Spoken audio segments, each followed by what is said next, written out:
Video na 'to mga Diyas, ituturo ko naman sa inyo kung paano magkabit ng Domino Honeywell switch sa Reader 150 Fi. So may tutorial na tayo sa ating YouTube channel, pero yung Honeywell switch na kinabit natin meron siyang on and off dito sa kanyang ilaw.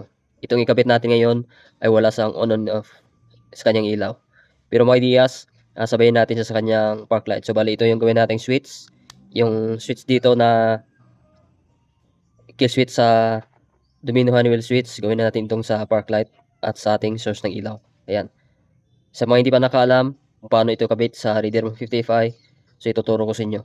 Pero bago yan, sabihin ko muna sa inyo yung wiring diagram nitong Domino Honeywell switch. So dito sa kanyang wire, orange at white wire, ito sa kanyang passing light. Yan. Ito yung sa kanyang passing light. Pagkatapos may ideas, dito sa switch, itong kill switch na gawing nating park light at on and off ng ating ilaw. So ang wire dyan, apat yan. Itong brown, yellow, black na may lining na white, at solid black. Ayan. Ito yung gawin natin sa park light at sa switch ng ating ilaw. Pero ang gagamitin lang natin dito mga Diyas, itong black na may lining na white at kulay black. Bali ito, ikakat na natin to. Ayan. Gamitin natin mamaya itong wire na to para sa maiba natin yung supply ng ating busina. Kasi dito sa busina, isa lang supply nila sa kanyang signal light at sa hazard. So, i-separate natin para pag busina tayo, hindi sa magpa-flashing. Ayan. Ipakita ko sa inyo mamaya. Pagkatapos may ideas dito sa ating hazard, ang kulay ng wire ng ating hazard, itong brown na may lining na red. Ayan. Pagkatapos sa ating low and high, ang kulay ng ating wire dyan ay blue, yung kanyang high, yung green, yung kanyang low. Ayan. Tapos ang source ng kanyang low and high, itong red na may lining na yellow. Ayan. Ito sa ating low and high. Ito yung kanyang supply. Red na may lining na yellow. At sa ating starter switch, ayan. Depende na sa inyo kung dito nyo ilagay nyo yung starter switch o doon sa kabila. Ito yung kulay ng kanyang wire. Yellow na may lining na red at red na may lining na blue. Ayan. Sa ating starter. Pagkatapos sa ating busina, ayan. Brown na may lining na black. Ayan. Yung kanyang supply, dito yan sila kumuha. So mamaya i-separate natin yung supply ng ating busina. Ayan.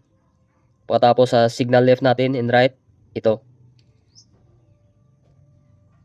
Yung kanyang supply para mag-flash, itong red na may lining na black. Red na may lining na black at ito sa signal, left and right natin.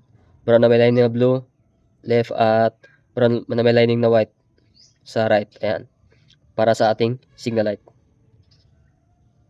So ito na may ideas, ang kanyang color coding at function nito mga wires. Ayan. Pagkatapos nyan, bago natin ikabit ito, dapat malaman muna natin yung connection sa kanyang stock switch sa Reader 155. So ang wire dito, itong kanyang sa high beam indicator, yung kulay violet. Ayan. Pagkatapos sa kanyang busina, ang kulay ng wire sa kanyang busina, dito sa kanyang busina, ay positive supply. So positive trigger yung sa busina ng Reader 155. Itong orange, ito yung kanyang accessories wire. Ito yung kanyang trigger papunta sa kanyang busina. Ayan. Ito yung violet sa kanyang high beam indicator. Ayan. Pagkatapos, itong kulay gray, ito yung kanyang sa park light. Ayan. Ito yung supply ng ilaw, yung yellow, at yung yellow na may lining na white. Ayan. Yan yung kanyang sa supply ng kanyang ilaw. Pagkatapos, dito sa signal light, itong black, signal left, at ito yung kanyang supply. Yung sky blue, para mag-flash. At yung light green, ito yung kanyang sa signal right. Ayan. Ito yung color coding dito. At ito yung wire na to, ito yung sa ating supply at on and off ng ating ilaw. Ayan. So ito yung function ng wire dito sa kanyang stock. Ayan. Pagkatapos may ideas, wiringan na natin to. Pakita ko sa inyo. At bali dito mga ideas, gagamit tayo ng relay. Dalawang relay.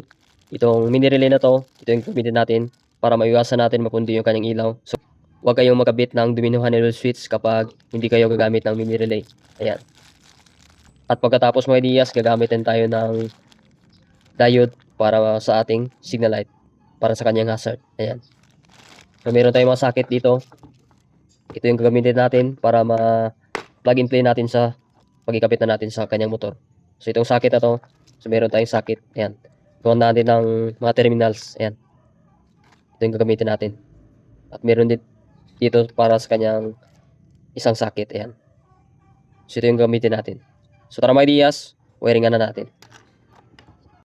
So ito yung separate natin mga Diyas dito sa kanyang busina. Itong red na may lining na black. So ito, tanggalin natin niya dito. Tapos ibahin natin yung supply niya para makonect natin mamaya sa accessories wire. Ayan. Cut natin yung yellow wire. So dito natin idugtong. So, at itong brown wire, i-cut na natin to. So ito yung sa park light at kill switch na ginawa nating park light. So cut natin to. Gamitin natin yung isang wire para sa supply ng ating sa busina natin para hindi mag-flash. Ayan. Tanggalin lang natin dito. So kakonect sa kanyang flasher. Ayan, flasher wire. Dito na may Diyas, nadugtungan na natin ng wire. Ayan, ito yung sa ating supply na ating busina. Bali dito may Diyas, unahin muna natin sa kanyang hazard. So itong brown na may lining na red. So gagamit tayo ng diode. So yung white marking, papunta yun sa ating left and right na signal light. Yung brown na may lining na green at brown na may lining na white. So ganito yung paglagay natin. Yung white marking, banda sa ating signal left at right. Ayan. So ganito yung paglagay natin. Yan, hihinangan natin mga Diyas at ipakita ko sa inyo ulit yung pagkabit. So ganun yung pagkabit natin.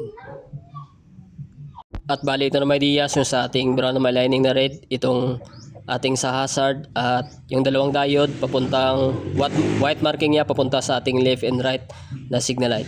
So yan, natapos natin dito sa ating hazard.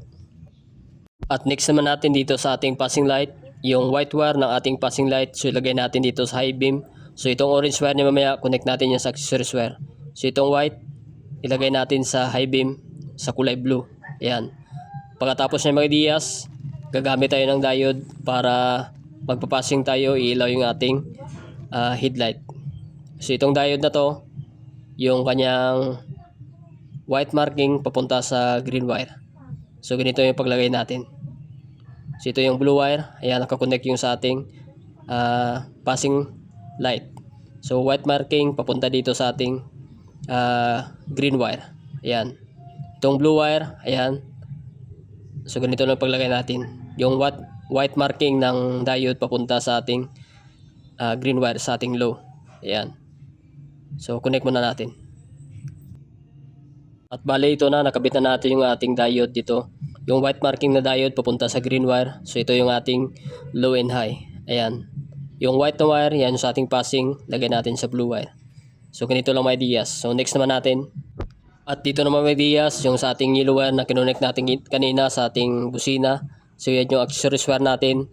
So yung orange wire na ating passing light. Ayan. At yung black wire, kinonect natin dito. Ayan. So bali, ito niya sa supply niya sa accessories wire. Yung sa ating passing at sa ating on and off na ating ilaw. So yung black na may lining na white, ito yung connect natin mamaya sa red na may lining na yellow. So itong wire na to, ito yung supply ng ating low and high. Ayan. So connect natin dito. At huwag nating putulan mga Diyas kasi ito yung connect rin natin ito sa ating park light. Ayan. Bali isa lang yung ating park light at yung sa supply ng ating ilaw. Kasi wala itong on and off, itong kanyang sa low and high. So dito natin connect. Ayan. Para mag-supply dito sa ating green at blue wire na ating low and high. So pag-connect lang natin to. Ayan, bali na connect na natin yung sa ating mga diode. Ayan. Ito yung supply kanina sa ating busina. So connect natin yung orange wire ng passing light at black wire ng ating ginawa nating on and off sa ating park light. So sabay na. Ayan. So yan yung ating pag-wiring. So next naman natin dito, ayan. So goods na dito sa ating signal light. Ayan, lagyan natin ng dalawang diode. So inuulit ko lang mga Diyas para malaman nyo, para mabalik-balikan nyo itong video na to. Ayan. So yung white marking papunta sa left and right na signal light. So ito yung kanina, yung sa ating white wire, kinonect natin sa blue wire na ating high. Tapos lagay tayo ng diode, yung white marking na diode papunta sa green wire. Ayan. Para magpassing tayo kahit naka-off yung ating ilaw, magpapassing light pa rin siya. So ayan. At dito sa ating pag-i-on na natin, ayan yung park light at sabay ng ilaw. So yung mag-supply na yan dito sa ating low. Ayan. Pagkatapos ito, itong wire na to i-connect natin sa ating park light. Ayan. So pag on natin ang park light, ilaw na yung ating headlight. At dito sa ating busina, ayan, positive trigger yung busina ng Raider. So busina yon. At ito yung sa kanyang starter, yellow na may lining na red at red na may lining na blue. Ayan, abang lang natin yan. So dito na natin gagamitin itong relay. Ayan. So lagyan natin itong mga wires. Ayan. Pagkatapos, tupiin lang natin ito, yung sa relay number 1. Ayan. Pagkatapos dito sa relay number 2, ito yung tupiin natin. Ayan. Pagkatapos niya mga ideas, lagyan na natin ito ng isa-isa na wire. Ayan. At sa negative trigger ng ating relay, so gagamitan tayo mamaya ng wire. Ipag-connect natin. At dito pa pala mga ideas sa ating high beam, so lagyan natin ng wire para yan sa ating high beam indicator sa ating dashboard. Kapag na-high tayo, meron siyang indicator na makikita sa dashboard. At dito yung relay natin. So mamaya, i-wiring na natin yan.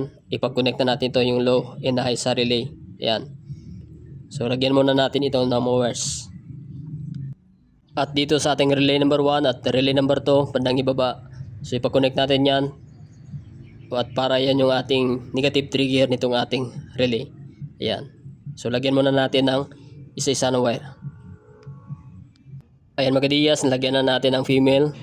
Ayan, yung mga pin niya. Pagkatapos lagyan na natin sa socket. So unahin natin dito sa ating signal light. So sundin na natin ito, yung pattern dito sa kanyang stock. Ayan. Yung light green, yan yung kanyang sa right.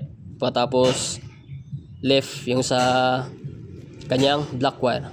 So pa-connect natin. So unahin muna natin dito yung sa kanyang red na may line na black. Ito yung sa kanyang flasher. So yan yung supply ng kanyang left and right na signal light. So connect muna natin mga ideas.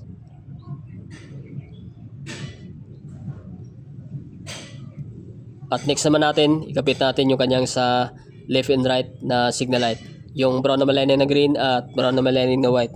So pag halimbawa mga ideas, kapag mabaliktad nyo yan, ipag-swap nyo lang silang dalawa. Ayan. Connect lang natin to. So mamaya ikabit natin sa kanyang motor. So natapos natin dito. So next naman natin dito sa kanyang itong park light. So yun yung park light natin kanina, sabay ng ating ilaw, supply ng ating ilaw. Ayan. So itong mawire na to, ipag-connect rin natin yan mamaya. Ayan, susundan natin. So bali ito na ang ating pag-wiring mga ideas, yung sa ating relay. Ayan. Ito yung sa green wire, sa low natin, lagay natin dito sa relay number 2. At yung high beam natin, lagay natin ito sa relay number 1. Ayan. Pagkatapos, ito yung sa source. At on and off nating ilaw. Ayan. So dito natin connect yung yellow wire. Ayan. Kung hindi nyo ito masundan mga ideas, so meron akong tutorial sa aking YouTube channel. So bali dito, pinakita ko lang paano yung pag-wiring natin. Dito sa negative trigger nating relay. Ayan. Relay number 1 at relay number 2, pinagsama natin. Ito yung ating ground. Lagay natin ito sa black na may line ng white sa ground ng Suzuki. Ayan. Ito yung sa ating yellow. At yellow na may line ng white, dito natin connect yan. So ito yung wire nya, yellow. At yellow na may line ng white. Yan. So ganito lang pag-wiring natin. Yan. So organize natin ito kanyang mga wires. So bali ito sa starter nya ito. So depende sa may-ari kung dito niya lagay yung sa starter nya. Yan. Saka ko napakita sa inyo kung dito niya ikabit yung kanyang starter. Ayan. Itong negative kung saan natin ikabit. So organize natin yung kanyang mga wires at balutan natin ito. At tapos na.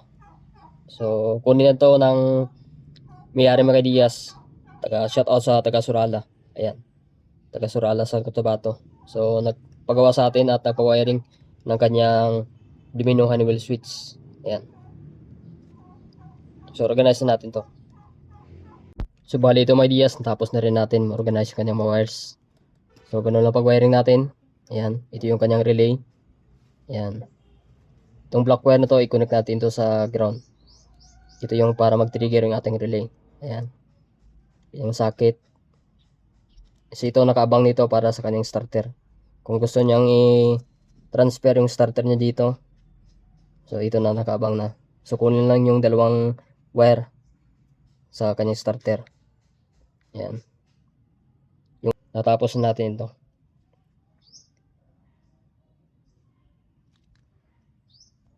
At bali ito na may ideas, ikakabit na natin sa kanyang motor. Ito yung socket natin kanina. Ayan. So bali ito yung sa kanyang dalawang wire. Ayan. Ito abang lang ito sa kanyang starter kung sakali na i-transfer yung kanyang starter dito. Ayan. So ikabit na natin ang may ideas at itry na natin itong ating gawa. Ayan, ito yung ating hazard. Ayan. So hindi na tayo nagpalit ng kanyang flasher relay. So, ito yung park light at ilaw ng ating headlight. Ayan, park light. Pagkatapos, ilaw nating low. So, ito yung ating sa low and high. Ayan, nakailaw ang low. Tapos high. Ayan. Pagkatapos may dias, passing light natin. Kapag nakalow sa, mag-passing light sa kanyang high. Ayan. So, passing light. Pagkatapos, pag i-off natin, meron pa rin siyang passing light. Ayan. Passing light. Pagkatapos niyan, yung hazard natin na on naman natin yung ating hazard. So busina. Yan ang goods, meron siyang busina. Pagkatapos niyan, ito abang lang ito sa kanyang starter. Ayan. At dito pag i-off natin yung kanyang sa ilaw, ayan, off natin, meron pa rin siyang passing light. Ayan. Pag off yung ating on off ng ilaw, meron sa passing light. Pagkatapos, off natin yung hazard at i-signal left and right natin. Yan. Signal right at signal left. Ayan. So, goods na mga ideas. So, ganito lang mga ideas kung paano mag-install ng Domino Honeywell switch na walang on and off sa kanyang ilaw. So, ginawa natin itong park light niya sa on and off na kanyang ilaw. So, hanggang dito lang. Peace out.